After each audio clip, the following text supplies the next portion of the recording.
इसी मनुष्य के जीवन में पशु से परमात्मा बनने की, नर से नारायण बनने की, मानव से माधव बनने की, इंसान से भगवान बनने की संभावना सुरक्षित। पता हर व्यक्ति को है कि सही क्या है, गलत क्या है, पर व्यक्ति गलत का चयन इसलिए करता है क्योंकि वो पथ आसान नजर आता है।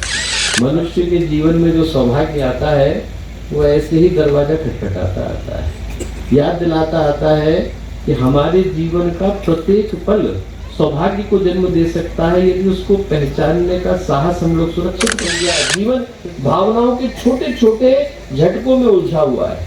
छोटी छोटी बातें व्यक्ति के जीवन की खुशियों का, उसके चेहरे की मुस्कुराहट का हरण करके बैठी। अच्छी थी पगडंडी अपनी, अच्छी थी पगडंडी अपनी, सड़कों पर तो जाम बहुत है। अच्छी थी पगडंडी अपनी, सड़कों पर तो जाम बहुत है। फुर्र हो गई फुर्सत सबकी, फुर्र हो गई फुर्सत सबकी, हर व्यक्ति को काम बहुत है।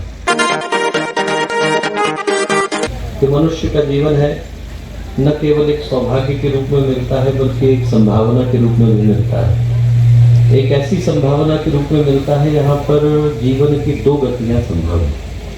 यदि जीवन गलत दिशा में चला जाए, चिंतन विकृत हो जाए, व्यवहार दूषित हो जाए, भावनाएं अपवित्र हो जाए, तो इसी मनुष्य के जीवन को दुष्ट बनते, पापी बनते, अपराधी बनते, प्रेत और पिशाच बनते हम लोग देखते हैं। इसी मनुष्य के जीवन के अंदर एक संभावना वो भी है, जब उद्देश्य उत्कृष्ट हो, चिंतन प्रामाणिक हो, भावनाएं उदार हो, तो हमारे जीवन का वो पथ आलोकित होता है जहाँ पर व्यक्ति संत के रूप में, सिद्ध के रूप में, महात्मा के रूप में, अवतार के रूप में, गुरुदेव के रूप में जाना जाता है। नीचे गिर गए अंगुलीमान बन जाते हैं, ऊपर उठ गए तो बुद्ध कहलाते हैं। इसी मनुष्य के जीवन में पशु से परमात्मा बनने की, नर से नारायण बनने की, मानव से माधव बनने की, इंसान से भगवान बनने की संभावना सुरक्षित पर होती उसके जीवन में है जो अपने जीवन में ऊपर उठना जानता है। पानी का एक गिलास कोई ले, पहाड़ के ऊपर ले जाए, हल्का सा धक्का मारे, गुरुत्वाकर्षण खींच करके ले जाता है। उसी पानी को ऊपर ले जाना हो तो आपको मोटर की व्यवस्था भी बनानी पड़ेगी, पाइप भी लगाना पड़ेगा, बिजली की व्यवस्था भी जुटानी पड़ेगी। जीवन में नीचे गिरने के लिए न प्रयत्न की आवश्यकता है, न प्रशिक्षण की आवश्यकता है और न पुरुषार्थ की आवश्यकता है। वातावरण का प्रवाह, हमारे कुछ संस्कार, समाज की दिशा, बुरी आदतें, ये हमसे अपने आप गलत करा देते हैं। पर ऊपर उठने के लिए व्यक्ति को न केवल साहस की, संकल्प की, बल्कि संरक्षण की भी आवश्यकता होती है। उस संरक्षण को प्रदान करने का काम माँ गायत्री का ये पावन मंत्र करता है। महाभारत में कथा आती, दुर्योधन से विदुर ने पूछा कि तुम और तुम्हारे भाई दोनों एक ही गुरुकुल में गए, पढ़ाने वाले टीचर एक थे, वही द्रोणाचार्य, वही कृपाचार्य, फिर क्या कारण है कि जो तुम्हारा भाई है वो सारे काम धर्म के करता है और तुम सारे काम अधर्म के करते हो? दुर्योधन बोला, जाना कि धर्मम नच में प्रवृत्ति, जानता हूं कि धर्म क्या है, करूंगा नहीं। जाना कि अधर्मम नच में निवृत्ति, जानता हूं कि अधर्म क्या है, छोड़ूंगा नहीं। केनोपि देवेन हृदय स्थितेन यथा नियुक्तोस्मि तथा करोमि, ऐसा लगता है कि कोई अंदर आकर के बैठ गया है और जहां मुझे नियुक्त कर देता है वो करने के लिए मैं बाध्य हो जाता हूँ। पता हर व्यक्ति को है कि सही क्या है, गलत क्या है, पर व्यक्ति गलत का चयन इसलिए करता है क्योंकि वो पथ आसान नजर आता है। अच्छे पथ पर चलने के लिए, बढ़ने के लिए, ऊपर उठने के लिए जिस संकल्प की, साहस की, संरक्षण की आवश्यकता होती है, उसी की पुकार हम लोग माँ गायत्री से करते हैं। सद्ज्ञान की, सद्भाव की, सत्कर्म की, सत्प्रवृत्ति की देवी, उनसे एक ही प्रार्थना है कि हमारे जीवन पथ को इस कदर आलोकित करे, हमारी अंतरात्मा के अंदर उस साहस को, संकल्प को प्रतिष्ठित करे कि अच्छे पथ पर बढ़ने का संकल्प और साहस हम में से प्रत्येक के अंदर पैदा हो सके। इसी भाव के साथ आज जब हम लोग मेवाड़ की इस पावन भूमि पर बनास नदी के किनारे एक लिंग जी महादेव भगवान श्रीनाथ की भूमि पर आकर के एकत्रित हुए, तो एक ही प्रार्थना करते हैं कि वो देव शक्तियां और ऋषि सत्ताएं हम में से प्रत्येक के अंदर शुभ, मंगल और कल्याण के पथ पर बढ़ने का भाव प्रशस्त करें। मित्रों, मनुष्य के जीवन में कभी कभी सौभाग्य का आगमन होता है। आज का दिन हम में से प्रत्येक के लिए सौभाग्य को लेकर के आया है। राजस्थान की पवित्र भूमि पर हम लोग उपस्थित हैं। शौर्य की, तपस्या की, भक्ति की, न जाने कितनी गाथाओं को जन्म देने वाली है भूमि। उस भूमि पर उपस्थित हो पाने का सौभाग्य मिला जहाँ पे ज्ञान के सूर्यों ने, भक्ति के सागरों ने, पराक्रम के हिमालयों ने जन्म लिया। महाराणा प्रताप की ये भूमि, महाराणा सांगा की ये भूमि, मीराबाई की भूमि, करणी माता की भूमि, पन्ना धाई की भूमि, वो भूमि जहाँ पर एक लिंग महादेव भी है, पुष्कर महातीर्थ भी है, बालाजी भी है और भगवान श्रीनाथ भी है। ऐसी भूमि पर आज जब एक ऐसे संकल्प को हम लोग पूरा होता हुआ देख रहे हैं जिसका बीजारोपण आज से 45 वर्ष पूर्व परम पूज्य गुरुदेव ने तब किया था, जब उनने गायत्री शक्तिपीठों की 24 परिकल्पना को, 24 श्रृंखला को अखंड ज्योति के अंदर प्रकाशित किया। तब कहा था कि नाथ द्वारा उन 24 शक्तिपीठों में से एक होगा जिसको गुरुदेव आने वाले समय में नव जागरण के केंद्र के रूप में देखते हैं। आज 45 वर्ष बाद जब उस संकल्प को हम लोग पूरा होता हुआ देख रहे हैं, तो आज का दिन हर उस व्यक्ति के लिए जो यहाँ आकर के उपस्थित हुआ, बैठा, उसके लिए एक आवाहन को, एक आमंत्रण को, एक संकल्प को और एक सौभाग्य को लेकर के आया। और सौभाग्यों के साथ एक खास बात, वो उन्हीं के जीवन में फलित हो पाते हैं जो उनके मूल्य को, महत्व को पहचानना जानते हैं। भारत की धरती पर एक अद्भुत घटना घटी। राम बोला थे पत्नी के प्रेम में इतने ज़्यादा अनुरक्त हुए कि बाढ़ आई हुई थी, चातुर्मास का समय था, उस बाढ़ के पानी में कूद गए। पत्नी मायके गई हुई, मिलने का मन था, बाढ़ के पानी में कूद गए। वहाँ से एक शव बह रहा, लाश का सहारा लेकर के उस पार को पहुँचा। वहाँ पर जैसे तैसे गिरते पड़ते पत्नी के घर को पहुँचे। दूसरी मंजिल पर कमरा है, एक अजगर लटक रहा है, उसकी पूंछ का सहारा लेकर के दूसरी मंजिल को पहुंचे। जब वहां पर पहुंचे और पत्नी ने पति की स्थिति देखी, हालत देखी, तो उनके मुंह से निकला, अस्थि चर्म में देहमम तामे ऐसी प्रीति। हाड़ मास का शरीर है, उसके लिए इतना प्रेम है। अस्थि चर्म में देहमम तामे ऐसी प्रीति, ऐसी जो श्री राम में हो जाती वो भी थी। इतना ही भगवान राह में लगाया होता तो भव सागर को पार कर गए। राम बोला, पीछे मुड़े और गोस्वामी तुलसीदास बन गए।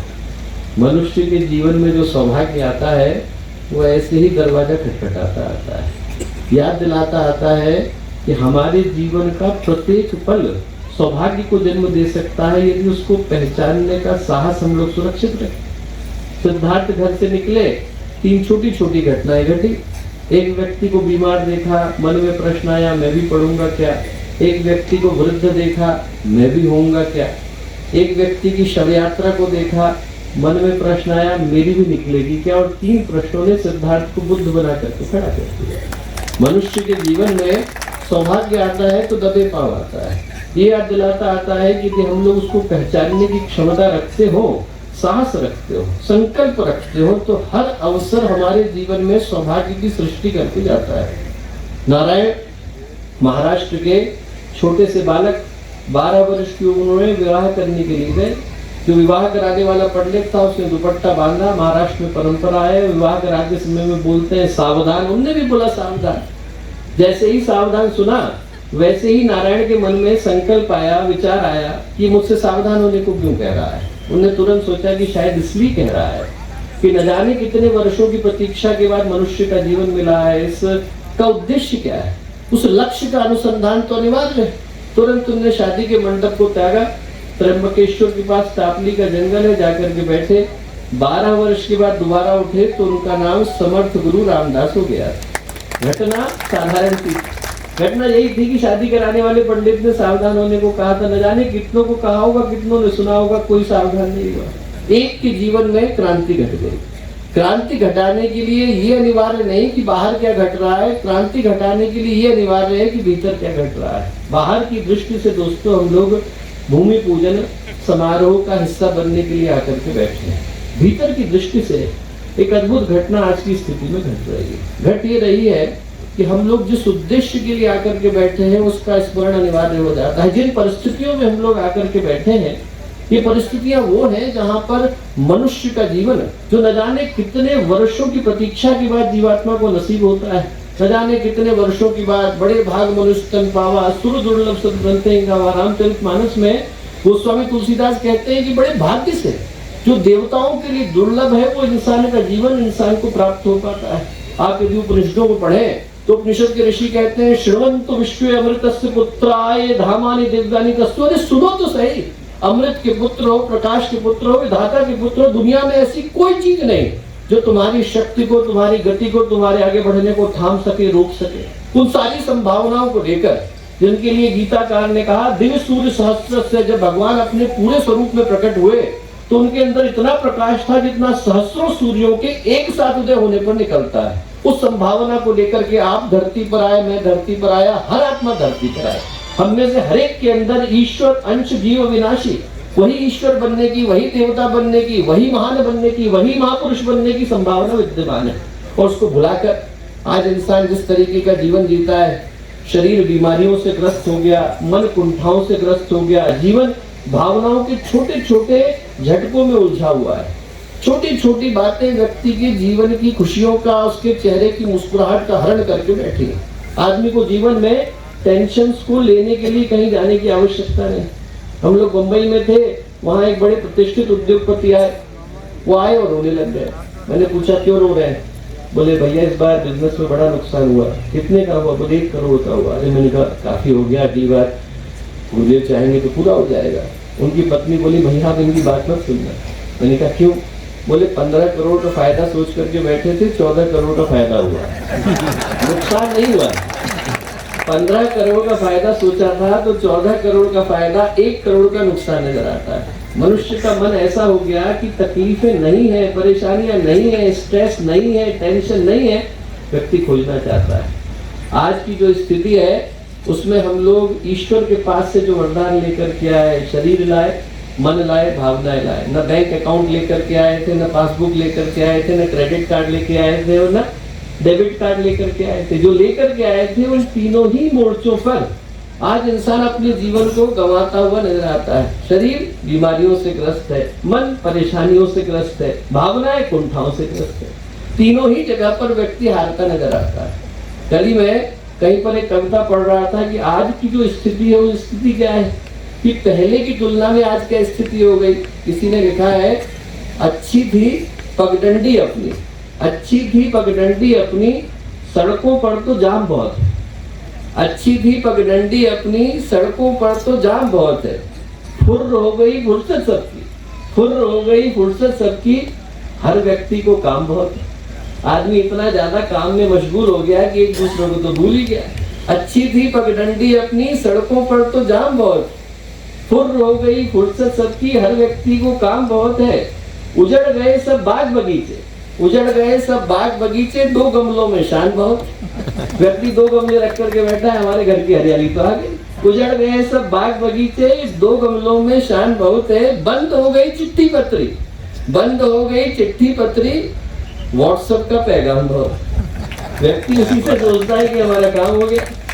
क्या हो गया आज की स्थिति? अच्छी थी पगडंडी अपनी, सड़कों पर तो जाम बहुत है। फुर्र हो गई फुर्सत सबकी, हर व्यक्ति को काम बहुत है। उजड़ गए सब बाग बगीचे, 2 गमलों में शान बहुत है। बंद हो गई चिट्ठी पत्री, व्हाट्सएप का पैगाम बहुत है। नहीं चाहिए मित्र संबंधी, नहीं चाहिए मित्र संबंधी, अकड़ ऐठ एहसान बहुत। सुविधाओं का ढेर लगा है, सुविधाओं का ढेर लगा है, पर इंसान परेशान बहुत। आज इंसान अंदर से परेशानी को लेकर के बैठा है। और ऐसे में दोस्तों हम लोगों को बुलाया गया, हम लोगों को बुलाया गया क्योंकि जो केंद्र बनने जा रहा है वो इसलिए बनने जा रहा है कि इंसान को उसके जीवन का उद्देश्य स्मरण दिलाया जा सके। आज जिस उद्देश्य के लिए हम लोग आकर के बैठे हुए, एक नए विरासत की रचना करने के लिए आकर के बैठे, ये याद करने के लिए हम लोग यहाँ पर बुलाए गए हैं। यहाँ हम लोगों को पुकार करके भगवान ने बुलाया है कि मनुष्य को मनुष्य के जीवन के उद्देश्य से परिचित कराया जा सके। आज की जो पुकार है वो इंसान को उसके जीवन के उद्देश्य की स्मरण कराने की पुकार है। पहले गुरुदेव के पास बिरला जी के सुपुत्र गए, 51 की घटना मैं आपको बताता हूँ। लेकर के गए, गुरुदेव के चरणों में रखा, गुरुदेव से बोले कि गुरुदेव आप सोने का मंदिर बनाइए। ऐसा मंदिर जैसा आज तक किसी ने देखा नहीं हो। गायत्री माता की भव्य प्रतिमा हो, हीरे आभूषणों से सुसज्जित। तो गुरुदेव ने पैसे लौटाए, बोले वसंत पैसे में छूता नहीं, तेरे लूंगा ही, तो लेकर के जा। एक बात बता, भगवान सोने के मंदिर में बैठे और बाहर व्यक्ति को खाने को न मिले, भगवान को कैसा लगेगा? बोले बनाना है तो तू स्कूल बना, कॉलेज बना, हॉस्पिटल बना, भगवान के मंदिर। बोले हमें बिठाना होगा तो भगवान को लोगों के दिल के अंदर बिठाएंगे, भगवान लोगों के दिल में बैठे। ये गायत्री परिवार की अभिकल्पना है। हर व्यक्ति मंदिर बने, ये गायत्री परिवार की अभिकल्पना है। लोग उनसे मिले और उनको लगे आज हम लोग मंदिर होकर के आए। लोग उनसे मिले और उनको लगे कि उनके व्यक्तित्व के अंदर वही प्रकाश था जो मंदिर के अंदर उपस्थित होता है। लोग उनसे मिले और उनको लगे कि उनकी वाणी में वही मिठास थी जो मंदिर के प्रसाद में होती। लोग उनसे मिले और उनको लगे कि उनके व्यक्तित्व में वही सुगंध थी जो मंदिर की अगरबत्ती में होती है। ऐसे मंदिर बनाने के लिए गायत्री परिवार है। जो गायत्री परिवार का उद्देश्य है वो हर व्यक्ति के अंदर उपस्थित भगवान से उसको परिचित कराने का उद्देश्य। और जब हम लोग भगवान की बात करते हैं, देवता की बात करते हैं, तो उन देवताओं की बात नहीं करते जिनको हम लोग टीवी के सीरियलों में देखते हैं। हमारी दृष्टि में देवता कौन है? हमारी दृष्टि में देवता आप। हमारी दृष्टि में हर वो व्यक्ति देवता है जिसके अंदर जीवन का उद्देश्य स्मरण आ गया। शास्त्रों के अंदर हम लोग जाए तो देवता शब्द की इससे बढ़िया परिभाषा नहीं आती। जब आप शास्त्र पढ़ेंगे, निरुक्त पढ़ेंगे, तो निरुक्त में देवता शब्द की परिभाषा की गई है। क्या है देवता शब्द की परिभाषा? देवो दानदवा, दीप दानदवा, द्युस्तुते भवतिवा। देवता कौन हुआ? उसके अंदर 3 गुण होने चाहिए। कोई असिस्टेंट प्रोफेसर बनता है, प्रोफेसर बनता है, तो उसकी एलिजिबिलिटी तय होती है। वैसे ही देवता बनने के लिए 3 एलिजिबिलिटी होनी अनिवार्य है। क्या? देवो दानदवा, देने की भावना, देने की सामर्थ्य, देने का अधिकार अनेकों के पास होता है, देने की भावना बिरलों के पास होती है। तुकाराम पे छोटी सी झोपड़ी में रहते थे, भगवान शिव आए, भगवान विष्णु आए, परीक्षा देने के लिए दरवाजा खटखटाया, अंदर आ जाए, आ जाइए, पर हमारी झोपड़ी छोटी है, इसमें एक व्यक्ति लेट सकता है, 2 बैठ सकते हैं, आपको बैठने में तकलीफ नहीं हो तो अंदर आ जाइए। भगवान विष्णु आ गए, दोनों घुटने मोड़ करके बैठ गए। 3 घंटे के बाद भगवान शिव ने दरवाजा खटखटाया, अंदर आ जाए। तुकाराम ने कहा हमारी झोपड़ी छोटी है, इसमें एक व्यक्ति लेट सकता है, 2 बैठ सकते हैं, 3 खड़े हो सकते हैं, आपको खड़े होने में तकलीफ तो नहीं? अंदर आ गए भगवान शिव, भगवान विष्णु और संत तुकाराम। पूरी रात खड़े खड़े गुजार दी। सुबह का समय आया, सुबह का समय आया तो भगवान शिव ने, भगवान विष्णु ने अपना असली रूप प्रकट किया। तुकाराम से बोले तुकाराम हमारी दृष्टि में तुम भी देवता हो। तुकाराम बोले साहब मैं कैसा देवता हूँ, मेरी झोपड़ी बहुत छोटी है। भगवान बोले झोपड़ी छोटी है तुकाराम, पर तुम्हारा दिल बहुत बड़ा है, जिसका दिल बड़ा होता है वो देवता बन जाता है। गायत्री परिवार का उद्देश्य है कि आज इंसान अपने दिल पर ताले लगा करके बैठा है, खुशियां इंसान के पास, और अपने जीवन की खुशियों को वो दूसरों के हवाले करके बैठा है। मुस्कुराना भूल गए, प्रेम देना भूल गए, तो व्यक्ति के जीवन में प्रेम आएगा कहाँ से? इस संसार का नियम है मुझे मिलता वही है जो मैं देता हूँ। यदि मैंने दूसरे को खुशियां दी तो मेरी खुशियां छीनने से कोई रोक नहीं सकता। जैसे ही आप दूसरे के चेहरे पर मुस्कुराहट लाने का कारण बनते हैं, आपकी मुस्कुराहट अपने आप लौट आती है। मैंने दूसरे को दुख दिया, उसकी आंख से आंसू गिराए, तो ये संभव ही नहीं है कि मेरी चेहरे की मुस्कुराहट आ जाए। दूसरे को खुशी देने वाला, पीड़ा और पतन का निवारण करने वाला गायत्री परिवार का कार्य करता है। इन बातों को मैं इसलिए बता रहा हूँ कि यदि कल को कोई सोचना चाहे कि हम लोग इतनी ऊंचाई पर पर्वत के शिखर में आकर के बैठे हैं, बनाने के पीछे का उद्देश्य क्या है? बनाने के पीछे का उद्देश्य हर व्यक्ति को मंदिर बनाना है, हर व्यक्ति को देवता बनाना है, हर व्यक्ति के अंदर छुपे भगवान से उसको स्मरण कराना है। भगवान कौन? जिसके अंदर देने की भावना है। देवो दानदवा, दीप दानदवा, जो दीपक की तरह से प्रकाशित, सदा लोगों को सकारात्मकता, सदा लोगों को अच्छे भाव देने का प्रयत्न करता है। और द्युस्थिते भवतिवा, जहां बैठ गया वो जगह स्वर्ग में बदल जाती है। असली देवता वो नहीं है जिनको स्वर्ग की आवश्यकता है, असली देवता वो है जिनकी स्वर्ग को आवश्यकता है। वो जहां बैठ गए वो जगह स्वर्ग में बदल जाती है। और मैं कहूंगा कि यदि उस परिभाषा की दृष्टि से देखें तो आज यहाँ नाथक द्वारा की धरती पर इतने देवता मौजूद हैं जितने स्वर्ग में भी नहीं होंगे। ऐसे व्यक्तित्व मौजूद हैं जिनमें से अनेकों ने अपने जीवन को समाज को देने के लिए लगाया। ऐसे ही व्यक्तित्वों को बुलाने के लिए भी मोहन भाई साहब कह ही रहे थे, धर्म तंत्र, अर्थतंत्र, राजतंत्र, सभी धाराओं से जो लोग आए, ऐसी जगहों से जो लोग आए हैं, चुन चुनकर उनको बुलाया गया है जिनने अपने व्यक्तित्व के माध्यम से, जीवन के माध्यम से उस भावना को प्रसारित करने का काम किया जो सही अर्थों में गायत्री परिवार के होने का अर्थ है आधार। मैं यही प्रार्थना करूंगा कि गायत्री परिवार के कार्यकर्ता जहां पर जाएं और जहां उनके चरण पड़े वहां पर एक नया गायत्री परिवार तैयार हो जाए। जहां जाए वहां पर उनके माध्यम से एक नए परिजन की, एक नए भावनाशील की, एक नए व्यक्तित्व की संरचना हो। ऐसे व्यक्तित्वों को देने के लिए आज के केंद्र की शुरुआत हो रही है। आज का दिन हर एक के जीवन में सुख को, समृद्धि को, आरोग्य को, शुभ को, मंगल को, कल्याण को लेकर के आए, ऐसी प्रार्थना पूज्य गुरुदेव से, वंदनीय माता जी से करते हैं। उनकी चेतना यहाँ पर उपस्थित हर व्यक्ति के जीवन में शांति की और समृद्धि की वृष्टि करे, सृष्टि करे। ऐसी शुभकामनाओं, ऐसी मंगल कामनाओं के साथ मैं अपनी वाणी को विराम देता हूँ। सभी को बहुत सारा धन्यवाद।